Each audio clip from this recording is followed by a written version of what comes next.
World cup 2023 जिसका official schedule release होने के बावजूद पाकिस्तान और भारतीय क्रिकेट बोर्ड के दरमियान जो तनाव है, जो जंग है, वो खत्म होने का नाम ही नहीं ले रही। और पाकिस्तान के स्पोर्ट्स मिनिस्टर ने इस बात का अंदिया दिया था कि अगर भारत एशिया कप 2023 के मैचेस खेलने के लिए पाकिस्तान नहीं आता तो फिर पाकिस्तान क्रिकेट टीम जो है वो वर्ल्ड कप 2023 खेलने के लिए भारत नहीं जाएगी। लेकिन अब पाकिस्तान क्रिकेट टीम के जो ऑनलाइन कोच हैं, पाकिस्तान क्रिकेट टीम के जो डायरेक्टर हैं मिकी आर्थर साहब, उन्होंने एक प्रेडिक्शन की है। उन्होंने जो वेन्यूज को लेकर तनाव है उस पर भी बात की है और साथ ही साथ पाकिस्तान के एशिया कप 2023 और वर्ल्ड कप 2023 के स्क्वाड में कौन कौन से खिलाड़ी शामिल होंगे उसके बारे में भी जनाब जो एक स्टेटमेंट है वो दे दिया है। और अब जनाब वो उमर अकमल साहब, जिनको मिकी आर्थर ने ही चैंपियंस ट्रॉफी शुरू होने से चंद दिन पहले जो फिटनेस इश्यूज की वजह से घर भेज दिया था, यानी कि इंग्लैंड से पाकिस्तान भेज दिया था, और उसके अलावा शुएब मलिक साहब जो जनाब मिकी आर्थर के करीब रहते थे और अब पाकिस्तान क्रिकेट टीम में नहीं है, उन सब के लिए जनाब एक खुशखबरी है। इमाद वसीम जो बड़े लंबे अरसे से पाकिस्तान की जो ओडीआई सेटअप है उससे बाहर थे, उनका भी वापसी का जो इम्कान है वो पैदा हो चुका है। इसके अलावा जनाब पाकिस्तान के जो 15 रुकनी टीम होगा उसमें कौन कौन सा खिलाड़ी शामिल हो सकता है, ये सारी डिटेल्स जो हैं ये आज की वीडियो में मैंने आपके साथ शेयर करनी है। और इसके अलावा जो 15 रुकनी टीम होगी उसमें से 11 रुकनी यानी कि जो प्लेइंग 11 होगी वो टीम कौन सी होगी, कौन से जो नाम है वो जनाब ऑटोमेटिक चॉइस है और किन नामों पर बहस हो सकती है ये भी आपके साथ शेयर करना है। लेकिन सबसे पहले देखें कि पाकिस्तान क्रिकेट टीम में उमर अकमल ने लास्ट टाइम अपना मैच कब खेला था, जो T20 मैच उमर अकमल ने खेला था वो खेला था जनाब अक्टूबर 2019 में श्रीलंका के खिलाफ 3 T20 सीरीज की जनाब एक T20 की सीरीज थी। उसमें उमर अकमल ने पहले 2 मैचेस खेले थे और उन दोनों मैचेस में उमर अकमल ने स्कोर किया था अंडा। और उससे पहले अगर ओडीआई मैच की बात की जाए तो 2019 में ही वर्ल्ड कप से पहले जब पाकिस्तान ऑस्ट्रेलिया के खिलाफ खेलने गया था तो उस वक्त जनाब जो टीम थी जिसमें यंगस्टर्स को मौका दिया गया था, जिनमें लड़कों को चेक किया जाना था, उनमें उमर अकमल भी शामिल थे। उमर अकमल ने अच्छी परफॉर्मेंस दी थी लेकिन फिर भी उनको जनाब उनका जो फिटनेस इश्यूज थे उसकी वजह से जो हतमी वर्ल्ड कप का स्क्वाड था उसमें शामिल नहीं किया गया था। और उसके बाद 2020 की जो पीएसएल थी यानी कि पाकिस्तान सुपर लीग, उसके शुरू होने से चंद घंटे पहले जो कंट्रोवर्सी रेज हुई थी कि उमर अकमल ने जो फिक्सिंग अप्रोच उनको हुई थी वो जनाब उससे बोर्ड को आगाह नहीं किया था और उसके बाद उस पर पाबंदी लग गई थी। और अब जनाब 2022 की जो सुपर लीग हुई थी, पाकिस्तान सुपर लीग, उनमें उनकी वापसी हुई थी और उसमें उन्होंने जनाब जो पाकिस्तान टीम को एक हिटर की जरूरत है जो आते ही पहली बॉल से ही जनाब जो बॉल है उसको स्ट्राइक करना शुरू कर देता है, वो कमी कहीं ना कहीं पूरा करने का जो अज़्म था वो जाहिर किया था। और पाकिस्तान सुपर लीग के अंदर उनकी जो परफॉर्मेंस थी वो बड़ी अच्छी थी। मौके उनको क्वेटा ग्लैडिएटर्स की जानिब से कम मिले थे लेकिन जो मिले थे उसमें उन्होंने अच्छा परफॉर्म किया था। इसके बाद दूसरा नाम आ जाता शुएब मलिक। शुएब मलिक जनाब जो मिकी आर्थर हैं उनके बड़े करीब समझे जाते थे और 2019 के जो वर्ल्ड कप था, ओडीआई वर्ल्ड कप, उसमें भारत के खिलाफ इन्होंने अपना लास्ट जो ओडीआई मैच है वो खेला था। उसके बाद जनाब इन्होंने ओडीआई से रिटायरमेंट तो नहीं ली थी लेकिन जनाब इनको सिलेक्ट नहीं किया जाता था और जो T20 पाकिस्तान की टीम है उसमें ये शामिल थे। 2021 की वो टीम जिसने पहली दफा किसी भी वर्ल्ड कप में भारत को शिकस्त दी थी उस टीम का भी ये हिस्सा थे। और बाद में यानी कि वर्ल्ड कप 2021 के बाद बांग्लादेश के टूर पर भी इन्होंने पाकिस्तान को रिप्रेजेंट किया था लेकिन बांग्लादेश के टूर के बाद से ये गायब थे।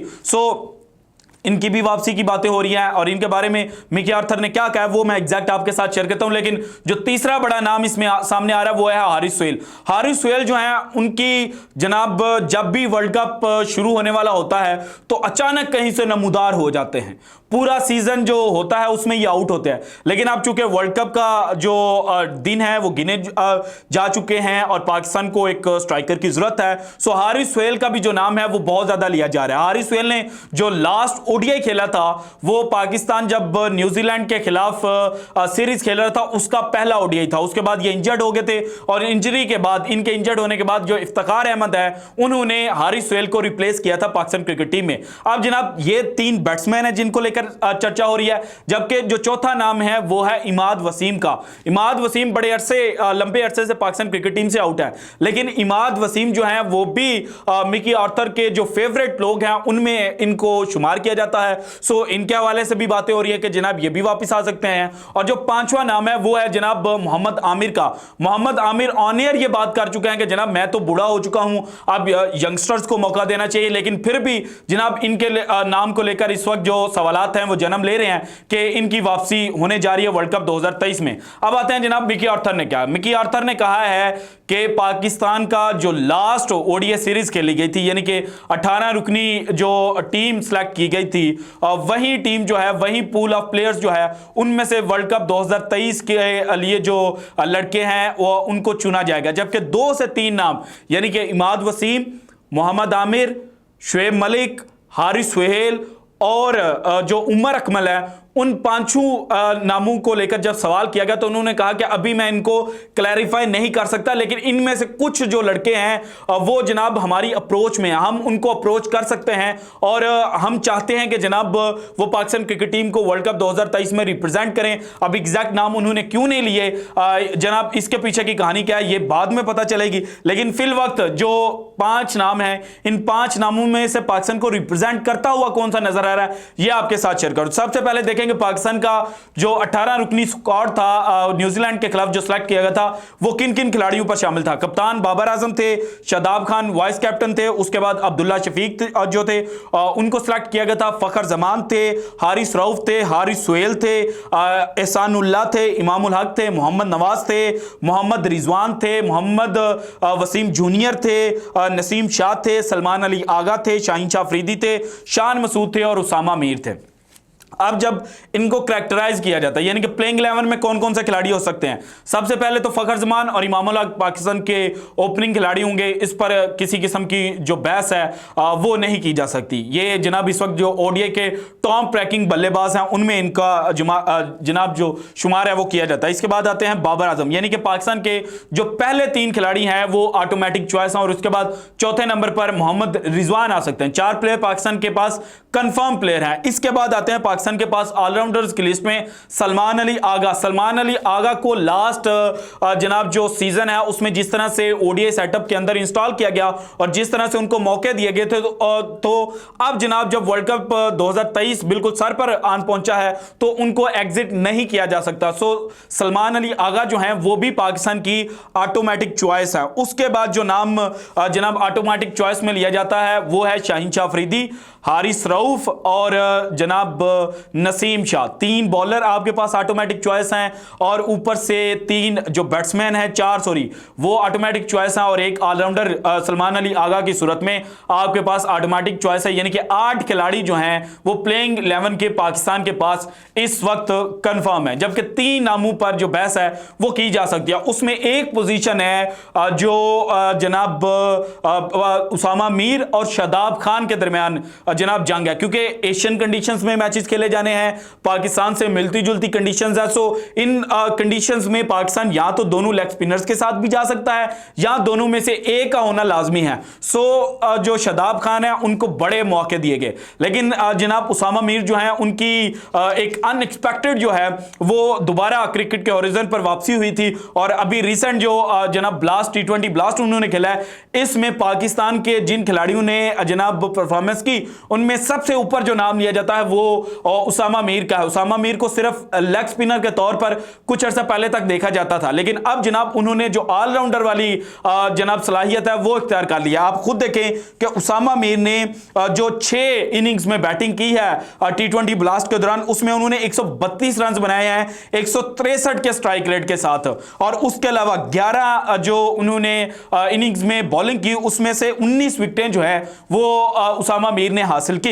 इसके बाद शादाब खान जो जिनके साथ उनका मुकाबला होना है जिनके साथ उनका कंपैरिजन है, सो शादाब खान बैटिंग तो उन्होंने T20 ब्लास्ट के अंदर बहुत अच्छी की, तकरीबन 11 जो इनिंग्स हैं उसके दौरान उन्होंने 240 के करीब जो रन हैं वो बनाए, लेकिन जब बॉलिंग की बात आती है तो वहां पर उन्होंने 11 इनिंग्स के अंदर 12 विकेटें जो हैं वो हासिल की हैं। सो यहां पर जो उसामा मीर का केस है वो भी बड़ा स्ट्रांग है और at the end of the day management के लिए ये बड़ा मुश्किल हो सकता है कि वो किसको बाहर निकालें या दोनों को ही मौका दे।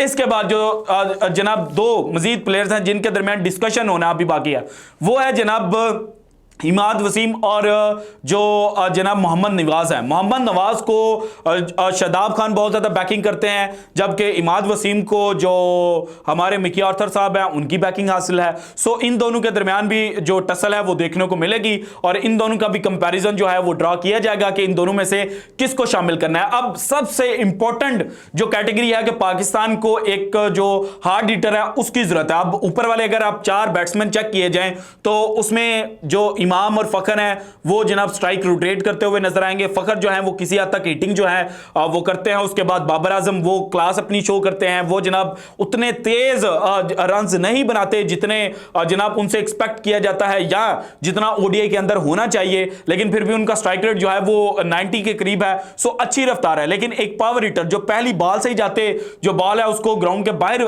फेंकने की सलाहियत रखता हो, वो पाकिस्तान के पास अपनी पोजीशन जो है वो खाली है। सो उसके लिए जो 4 या 5 नाम लिए जा रहे हैं वो उनमें एक इफ्तिखार अहमद है। इफ्तिखार अहमद की जो हार्ड हिटिंग है वो T20 वर्ल्ड कप के दौरान नजर आ गई थी। उसके अलावा जो पाकिस्तान और न्यूजीलैंड की सीरीज ओडीआई सीरीज खेली गई थी उसमें भी इफ्तिखार अहमद जो है उनकी सलाहियत नजर आ गई थी कि वो किस तरह से जाते ही जो बॉल है उसको बाहर फेंक सकते हैं। जो इफ्तिखार अहमद है वो बिल्कुल मिसबाह उल हक जो है उनकी कॉपी है, यानी कि लॉन्ग हैंडल का इस्तेमाल करते हैं और इनके बल्ले से भी जो गेंद लगेगी और जिसको ये बाहर फेंकना चाहेंगे वो बाहर फेंक सकते हैं। लेकिन इनके साथ भी एक जो टुक टुक वाला जनाब आंसर है वो शामिल किया जाता है और कहा जाता है कि जनाब ये मिसबा की तरह पहले मैच को नीचे लगाते हैं, उसके बाद जनाब जो पावर हिटिंग है वो शुरू करते हैं। सो यहां पर बहुत ज्यादा क्वेश्चन जो है वो रेज किए जाएंगे। इसके बाद नाम आ जाता है जनाब उमर अकमल का। उमर अकमल का मिकी आर्थर के जो फेवरेट्स हैं उमर अकमल उनमें शामिल नहीं है, यानी कि वर्ल्ड कप 2019 से पहले जो ऑस्ट्रेलिया के खिलाफ सीरीज हुई थी उसमें उमर अकमल ने बड़ा अच्छा परफॉर्म किया था, लेकिन फिर भी उनको वर्ल्ड कप 2019 के लिए लेकर इंग्लैंड नहीं ले जाया गया था।